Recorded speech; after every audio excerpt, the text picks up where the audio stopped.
இனிய தமிழ் அமுது நேயர்களுக்கு இனிய மே தின நல்வாழ்த்துக்கள்.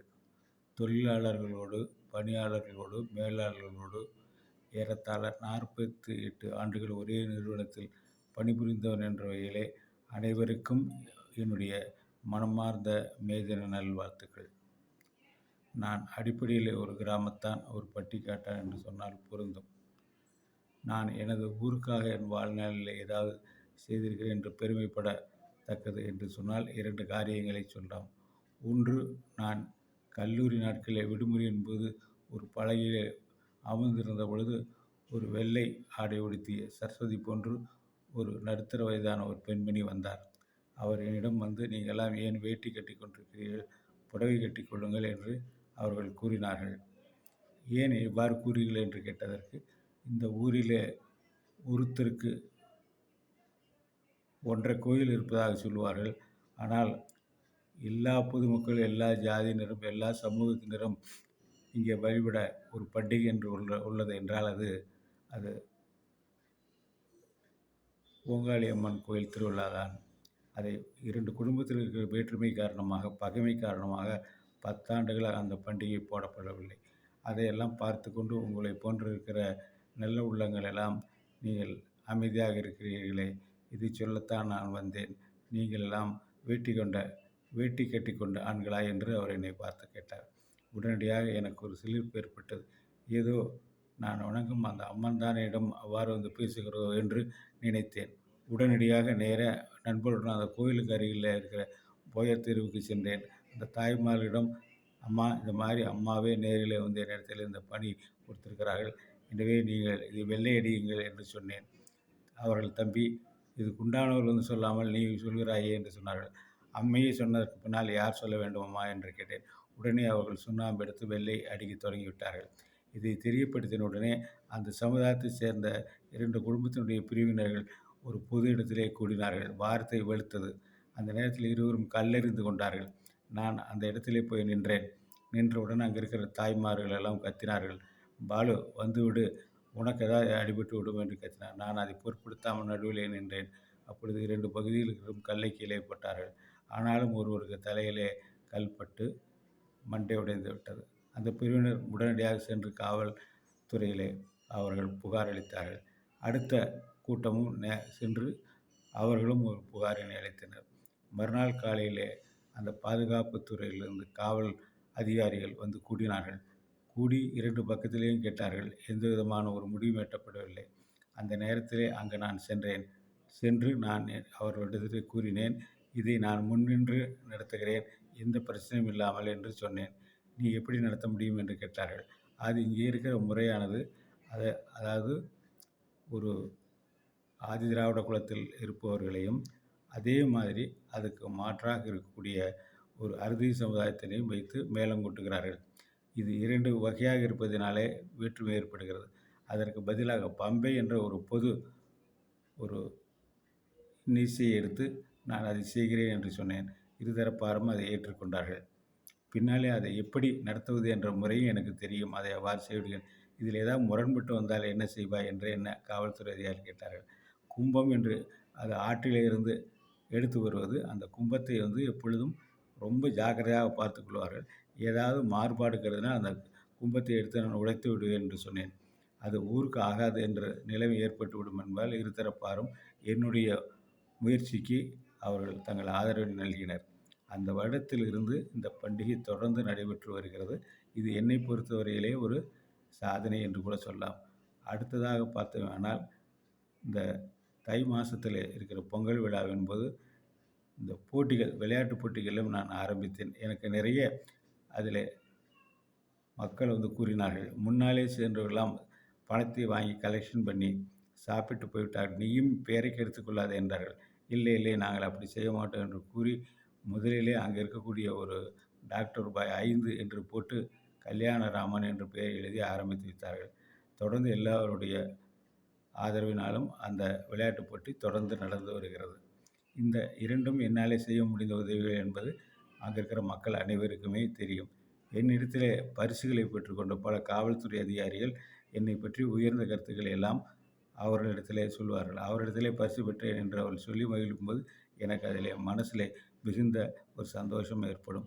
அந்த நிலையிலே இருக்கிற நிலையிலே தான் ஒவ்வொரு வருடமும் எங்கள் ஊரிலே இருக்கிற சகோதரிகள் தங்களுடைய புதிதாக கல்யாணமான அந்த தங்களுடைய கணவரோடு இந்த பண்டிகைக்கு வருவார்கள். வரும்பொழுது நாங்கள் எங்களுக்கு தலைவராக இருக்கக்கூடிய தங்கசாமி என்பவர் எங்களுக்கு ஆட்டம் ஆட பயிற்சி கொடுத்திருந்தார்கள். அந்த முறையிலே நாங்கள் அந்த திருவிழாவின்போது ஆடி வரும்பொழுது தங்களுடைய கணவன்மார்களையும் சேர்த்துக் கொள்ளுமாறு என்னும் கேட்டுக்கொள்வார்கள். அந்த புதிதாக இருக்கிற கணவன்மார்களை எல்லாம் நான் உரிமையோடு கையை பிடித்து இழுத்து என்னுடன் ஆடச் செய்வேன். அது அந்த சகோதரிகளுக்கெல்லாம் மிகவும் ஓப்பாக இருக்கும். இந்த மாதிரியான இருக்கிற சமயத்திலே அந்த மாதிரியான அந்த சகோதரியுடைய கணவன்மார்கள் எல்லாம் நாங்கள் மாமா என்று அழைப்போம். அவர்கள் எங்களை எல்லாம் இளைஞர்களை எல்லாம் மாப்பிள்ளை என்று அழைப்பார்கள். இது அந்த ஊரினுடைய ஒரு நாகரிகம். அந்த முறையிலே ஒரு நாள் நான் வீட்டிலே இருந்து கொண்டிருக்கிற பொழுது மாலை வேளையிலே எல்லா இளைஞர்களும் அந்த சிறுவயது பிள்ளைகளும் எங்கள் வீட்டினை முன்னால் வந்து விளையாடும், பேசும். அந்த சமயத்தில் இருக்கக்கூடிய பத்மநாபன் என்பவர் தன்னுடைய மகளை அழைத்து கொண்டு வந்தார். அவர் என்னை பார்த்து, மாப்பிள்ளை, இதுதான் என் மகள் மாயா. சின்ன வயதிலிருந்து உனக்கு தெரியும். இப்பொழுது ஒரு கல்லூரியில் படித்துக் கொண்டிருக்கிறார். இருந்தாலும் அவருக்கு தமிழிலே ஒரு வாக்கியம் எழுதினால் 9 தவறு ஏற்பட்டு விடுகிறது. எனவே நீ அதை சரி செய்து இந்த ஒரு மாத லீவிலே அவளுக்கு தமிழ் எழுத படிக்க கற்றுக்கொடு என்று சொன்னார். நானும் அதுக்கு சரி என்றேன். ஆனால் அவள் வந்ததிலிருந்து அவளுடைய போக்கே ஒரு மாறுபட்டதாக இருந்தது. அவளும் என்னை பார்த்து எங்கள் அப்பா சொன்ன போல் மாப்பிள்ளை என்றால் அதுக்கு என்ன அர்த்தம் என்று கேட்கத் தொடங்கினாள். என் கையை பிடித்து கொள்ள தொடங்கினாள். ஏன் நாம் இருவருக்கு நல்ல ஒற்றுமை இருக்கிறதே, நாம் திருமணம் செய்து கொண்டால் என்ன என்று பேச ஆரம்பித்தாள். எனக்கு மிகுந்த மனதிலே கஷ்டமாக இருந்தது. நான் பெண்ணிடம் பேசுவதற்கே நான் கொஞ்சம் தயக்கம் காட்டினாலும் இவளை போன்று இருப்பவர்களுக்கும் சற்று ஒதுங்கி இருப்பதுதான் நலம் என்று நினைக்கின்ற உள்ளம் கொண்டவன் நான். எனவே அவள் எப்படி விடுவிட வேண்டும் என்று எனக்கு தெரியவில்லை. அவள் முடிந்தால் என்னை திருமணம் செய்து கொள்ளுங்கள் என்று கேட்க ஆரம்பித்த உடனே நான் நேராக அவளுடைய தாய் தந்தை இருவரிடம் சென்று, இவளுடைய போக்கு வேறு விதமாக இருக்கிறது, நீங்கள் தயவுசெய்து என்னாலே அவளுக்கு பாடமெல்லாம் சொல்லிக் கொடுக்க முடியாது என்று சொன்னேன். சொன்னதற்கு பின்னாலே அவருடைய தாய்மார்களும் அவருடைய தகப்பனும் நேராக அந்த பெண்ணை தங்கள் ஊருக்கு அழைத்து சென்று விட்டார்கள். அழைத்து சென்றதற்கு பின்னாலே இந்த திருவிழாவின் போது மட்டும் வருவாள். அந்த சமயத்தில் வந்ததுக்கப்புறம் வீட்டிலே முன்னைய போலவே வர ஆரம்பித்தாள். வர ஆரம்பித்த உடனே அவள் என்னை முத்தம் கொடுப்பதற்கு அருகில் வந்தாள். நான் சற்று தள்ளி நின்று தப்பித்தேன். அப்பொழுது என்னுடைய தாயார் அங்கே வந்து, என்னப்பா, எதுக்காக நீ நாற்காலியில் எழுந்து ஓடுகிறாய் என்று கேட்டார். அவள் சொன்னாள், நான் ஒன்று மாமாவுக்கு தருவதாக சொன்னேன், மாமா வாங்க மாட்டேன் என்று கொடுக்கிறார் என்று சொன்னார். உடனே என்னுடைய தாய், அவள் கொடுப்பதை வாங்கிக் கொள்வதில் உனக்கு என்னடா தயக்கம் என்று சொன்னார். நான் அதை எதுவும் சொல்லவில்லை. மெல்ல அவள் என் கையை பிடித்து உள்ளங்கையிலே ஒரு முத்தம் கொடுத்து விட்டு ஓடி போய்விட்டார். திரும்பவும் அவள் ஊருக்கு போகின்ற ஒரு நேரம் வந்த பொழுது நேராக வந்தால் நான் கொடுத்ததை எனக்கு திருப்பி கொடு என்றாள். நானும் யாரும் பார்க்காத சமயத்தில் கையை பிடித்து அவளுக்கு ஒரு முத்தம் கையிலே உள்ளங்கையிலே முத்தம் கொடுத்தேன். உடனே சென்றதுக்கு பின்னாலே பல வருடங்களுக்கு பின்னாலே அவளுக்கு திருமணமாகியது. திருமணமானதுக்கு பின்னாலே அவர்களெல்லாம் 30 வருடங்கள் கழித்து மறுபடியும் சந்திக்கக்கூடிய நேரம் வந்தது. அந்த ஆண்டு திருவிழா என்பது அவள் நேராக கணவரோடு வந்தால் தன் மகனுடைய திருமண பத்திரிகை கொடுத்துவிட்டு அந்த திடலிலேயே, அந்த கோவில் திடலிலேயே 2 சேரிலே என்னையும் உட்கார்ந்து அவளும் உட்கார்ந்து கொண்டால் கணவரிடம் அவளுடைய செல்லை கொடுத்து அந்த செல்ஃபோனிலே எங்கள் இருவரையும் ஃபோட்டோ எடு என்று சொன்னாள். அந்த சமயத்திலே நான் ஒரு வயதான பெண்மணியை அழைத்து எங்கள் இருவருக்கும் நடுவிலே உட்கார வைத்து ஃபோட்டோ எடுக்க சொன்னேன். அப்பொழுது அவளை பார்த்து கொள்கிறேன், வா திருமணத்துக்கு வா என்று சொன்னாள். சரி என்று திருமணத்துக்கு சென்றிருந்தேன். சென்ற சமயத்திலே அவர்களுடைய குழந்தைகளுடைய மணமகன் மணமகளுக்கு இடையே நின்று ஃபோட்டோ எடுத்துக்கொண்டோம். திடீரென அவளுக்கு என் கையை பிடித்து உட்கார வைத்து அவளும் அருகிலே ஒரு இதிலே வைத்து ஃபோட்டோகிராஃபரிடம் ஃபோட்டோ எடுக்க சொன்னாள். இவ்வளோதானே உன் ஆசை என்று வயதான காலத்திலே ஃபோட்டோ எடுப்பதற்கு என்ன சிரமம் என்று நாங்கள் இருவரும் சேர்ந்து ஒரு ஃபோட்டோ எடுத்துக்கொண்டோம். இதையெல்லாம் மனதில் நினைத்து கொண்டிருக்கின்ற நேரத்திலே தான் எனக்கும் 70 வயதுக்கு மேலாகியது. அப்பொழுது என்னுடைய பக்கத்து வீட்டுக்காரர் ஊரிலே இருந்து ஃபோன் செய்தார்.